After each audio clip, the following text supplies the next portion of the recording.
কোনো বাদ্যযন্ত্র নয়, সামান্য গাছের পাতায় একের পর এক গানের সুর তুলে চলেছেন অবলীলাক্রমে। এমনই এক বিরল প্রতিভার অধিকারী মানুষের দেখা মিলল মালদায়। তিনি আবার তৃণমূলের গ্রাম পঞ্চায়েত সদস্য। নাম মহব্বুল হক, বাড়ি মালদার চাঁচল ২ নম্বর ব্লকের ভাকরি গ্রাম পঞ্চায়েত অফিসের পাশে হবিনগর গ্রামে। তিনি ছোট থেকেই গাছের পাতায় সুর তুলতে ভালোবাসেন। সেই ভালো লাগা এখন তার নেশায় পরিণত হয়েছে। তাই সময় সুযোগ পেলেই কখনো লেবু পাতা, কখনো আম পাতা, জাম পাতা, কাঁঠাল পাতা ঠোঁটের উপর চেপে ধরে বিভিন্ন গানের সুর তোলেন। তবে তিনি ভালোবাসেন বিভিন্ন দেশাত্মবোধক গানের সুর তুলতে, যে সুরে মুগ্ধ হবিনগর গ্রামের বাসিন্দারা।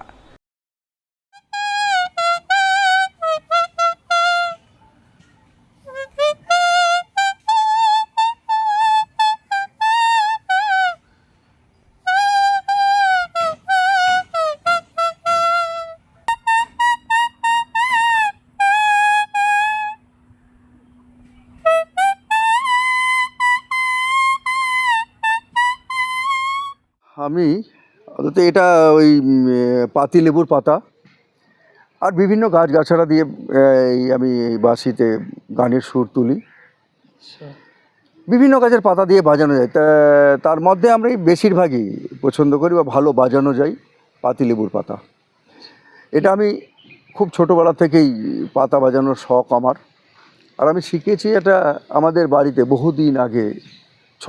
আমরা যখন ছোট তখন ওই দুজন মাদুর ব্যবসায়ী এসেছিলেন, তার কাছ থেকে শেখা, মানে উনি বাজাচ্ছিলেন, আমি তাই সেটা দেখেই আমি নিজের থেকেই আমি চেষ্টা করি যে আমিও পাতা বাজাবো। তারপর বহুদিন যাবত এইরকম পাতা বাজানো হয় না। হঠাৎ একদিন পাতা বেজে ওঠাতেই আমার আগ্রহ আরও বেড়ে যায়। তারপর শুরু হয় আমার পাতা বাজানো। আমার মোটামুটি হয়ে গেল প্রায় 30 বছর। আমি সব রকমই গান বাজাই, কিন্তু আমি দেশাত্মবোধক গান বাজাতেই বেশি পছন্দ করি। একবার আমি উত্তর মালদা প্রেস ক্লাবের 15ই আগস্টের দিনে আমি সেখানে পাতা বাজিয়ে একটা গান তুলেছি, জাতীয় সঙ্গীত করেছি। লায়ন্স ক্লাব অব মালদা রয়্যালসের পরিচালনায় এমপিএল অর্থাৎ মালদা প্রো লিগ 2025-এর ফাইনাল খেলা হয়ে গেল শুক্রবার। গৌর কাপ 2025 নামাঙ্কিত এই ক্রিকেট লিগের ফাইনাল খেলা অনুষ্ঠিত হয় মালদা ডিএসএ ময়দানে, যার উদ্বোধন পর্বে হাজির ছিলেন মালদা ডিএসএর সাধারণ সম্পাদক Krishnendu Chowdhury, lions club of Malda রয়্যালসের সভাপতি শুভম আগরওয়ালা সহ অন্যান্য বিশিষ্টজনেরা। তাদের উপস্থিতিতেই এদিন জমকালো অনুষ্ঠানের মাধ্যমে মালদা প্রো লিগ অর্থাৎ এমপিএল-এর ফাইনাল খেলা অনুষ্ঠিত হয়। ফাইনালে মুখোমুখি হয় জেনিত এফসি এবং JS11, যাকে ঘিরে মালদার ক্রিকেট প্রেমী মহলে চরম উৎসাহ উদ্দীপনার ছবি নজরে আসে। আজকে লায়ন্স ক্লাব অফ মালদা রয়্যালসের উদ্যোগে একটা ক্রিকেট টুর্নামেন্ট হচ্ছে, যেটা সিজন 1 এমপিএল বোর্ড কাপ। তার আজকে ফাইনাল আছে জেনিত এফসি সঙ্গে JS11 এর। আন্ডার 19 থেকে শুরু করে যারা আপার লেভেলে খেলে সবাই আছে। এই খেলার উদ্যোগটা আমাদের নেওয়া হয়েছে মালদার যে লোকাল প্লেয়ার আছে তারা যাতে সুযোগ পায়, সেই জন্যই মেনলি এটা করা। আন্ডার 19 প্রতিটা টিমে 2 জন করে রয়েছে এবং অনূর্ধ্ব যারা আছে তারা তো খেলছে। এটাই আমাদের মেন উদ্যোগ যে মালদার যে লোকাল প্লেয়ার। আজ অব্দি বোধহয় 5টা না 7টা, আমি যা সালেকদা সবার কাছে বড় শুনছিলাম যে এরকম উইকেট আজ অব্দি নাকি কেউ পায়নি। এই খেলায় এইটা দেখলো যে একটা টাইমে একটা ম্যাচে 5টা উইকেট পেয়েছে। আমরা চেষ্টা করছি প্রতি বছর এরকম একটা টুর্নামেন্ট করার জন্য, সবার সহযোগিতাও চাইছি তার সঙ্গে। Thank you.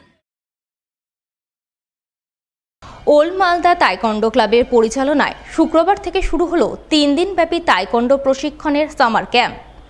এদিন এই ক্যাম্প শুরু হয় পুরাতন মালদার মঙ্গলবাড়ি ওসমানিয়া হাই মাদ্রাসায়। সামার ক্যাম্পের প্রথম দিন তাইকন্ডো প্রশিক্ষণরত ছেলেমেয়েদের তাইকন্ডের বিভিন্ন বিষয়ে প্রশিক্ষণ দেওয়া হয়। সেই সঙ্গে বিনামূল্যে এক চক্ষু পরীক্ষা শিবির আয়োজন করা হয়। এদিনের এই তাইকন্ডো সামার ক্যাম্প ও চক্ষু পরীক্ষা শিবিরে উপস্থিত ছিলেন পুরাতন মালদা পৌরসভার চেয়ারম্যান কার্তিক ঘোষ, প্রাক্তন বিধায়ক ভূপেন্দ্রনাথ হালদার সহ অন্যান্য বিশিষ্টজনেরা। তাইকন্ডো ক্লাবের উদ্যোগে প্রতি বছর না এবছর আমরা 3 দিন ব্যাপী সামার ক্যাম্প অর্গানাইজ করেছি, যেটির আজকে প্রথম দিন আমাদের চক্ষু পরীক্ষা দিয়ে শুরু, এবং আজকে বিকেলবেলা আবার রয়েছে আমাদের এক্সপার্ট সাইকোলজিস্ট আসবে, যিনি বাচ্চাদেরকে কাউন্সিলিং করা হবে, যে 1:1 করে কাউন্সিলিং করা হবে, যে বাচ্চারা খেলার সময় ভয় পেয়ে যায় বা এক্সাম দিতে যায় তখন ওরা যে ভয় পায়, যে ভয়টা কেন পায় এটার উপরে কাউন্সিলিং করা হবে। এবং কাল রয়েছে টাইকোয়ান্ডো ট্রেনিং রয়েছে এবং নিউট্রিশিয়ান আসবে, তারপর মাইন্ডসেট কোচ আসবে।